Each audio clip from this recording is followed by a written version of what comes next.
ஆர்வம் IAS academy வழங்கும் நடப்பு நிகழ்வுகளும் வினாக்களும் நிகழ்ச்சியை கேட்டுட்டு இருக்க அனைவருக்கும் அன்பு வணக்கம். முதலாவது முக்கிய செய்தியா இன்றைக்கு நம்ம பார்க்க போறது, கல்வியை நவீனமயப்படுத்தும் நோக்கில் செயற்கை நுண்ணறிவு சார்ந்த பாடங்களை அரசு பள்ளி புத்தகங்களில் கேரள மாநிலம் இணைத்துள்ளது. இதுதான் செய்தி. இதுல இருந்து இப்ப கேள்வி: எந்த மாநிலம் கல்வியை நவீனமயப்படுத்தும் நோக்கில் செயற்கை நுண்ணறிவு சார்ந்த பாடங்களை அரசு பள்ளி புத்தகங்களில் இணைத்துள்ளது? 1 Tamil Nadu, 2 Kerala, 3 Karnataka, 4 Manipur.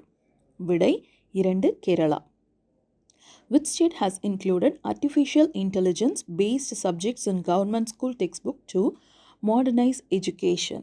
A Tamil Nadu, B Kerala, C Karnataka, D Manipur. Answer is option B Kerala. அடுத்தது, கோடிக்கணக்கான தடுப்பூசிகளை உருவாக்கி உலகின் மிகப்பெரிய தடுப்பூசி தயாரிப்பாளராக சீரம் நிறுவனம் திகழ்கிறது. இது ஒரு இந்திய நிறுவனம். இப்போ இதில் இருந்து கேள்வி பார்க்கலாம். உலகின் மிகப்பெரிய தடுப்பூசி தயாரிப்பாளராக எந்த நிறுவனம் திகழ்கிறது? 1 Bharat Biotech, 2 Serum Institute of India, 3 universal immunisation, 4 AstraZeneca. விடை 2 Serum Institute of India. Which company is the world's largest producer of vaccines? 4 options: A Bharat Biotech, B Serum Institute of India, C Universal Immunization Institute, D AstraZeneca. Answer is option B Serum Institute of India. மூன்றாவது முக்கிய செய்தியா இன்றைக்கு நம்ம பார்க்க போறது, அசாம் மாநிலம் முதல் செயற்கை நுண்ணறிவு ஆசிரியர் ஐரிஸ் எனும் ரோபோவை அறிமுகப்படுத்தி உள்ளது. ஸோ செயற்கை நுண்ணறிவு ரோபோ, ஆனால் அது வந்துட்டு ஆசிரியர், அவர் பேர் வந்துட்டு ஐரிஸ். இப்போ இதிலிருந்து கேள்வி: எந்த மாநிலம் முதல் செயற்கை நுண்ணறிவு ஆசிரியர் ஐரிஸ் எனும் ரோபோவை அறிமுகப்படுத்தி உள்ளது?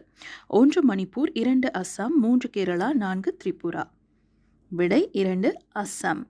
Which state has introduced the first artificial intelligent teacher Iris?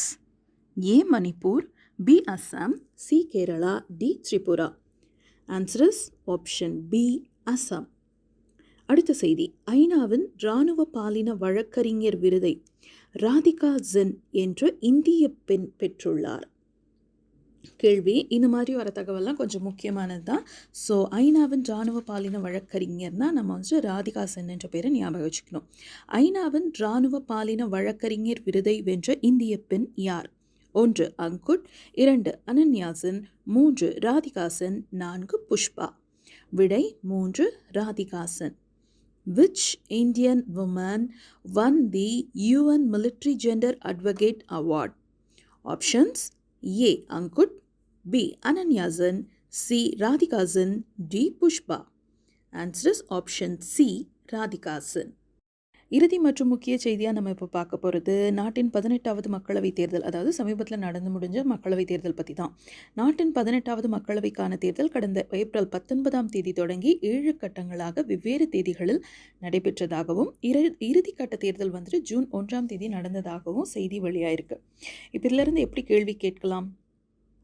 நாட்டின் 18வது மக்களவைக்கான தேர்தலில் கிரேட் நிக்கோபார் பகுதியின் எந்த பழங்குடியினர் முதல் முறையாக வாக்களிச்சிருக்காங்க? இதுதான் கேள்வி. 1 ஷோம்பன், 2 ஜாரவாஸ், 3 சென்டினல்ஸ், 4 ஓங்ஸ். விடை 1 ஷோம்பன்ஸ்.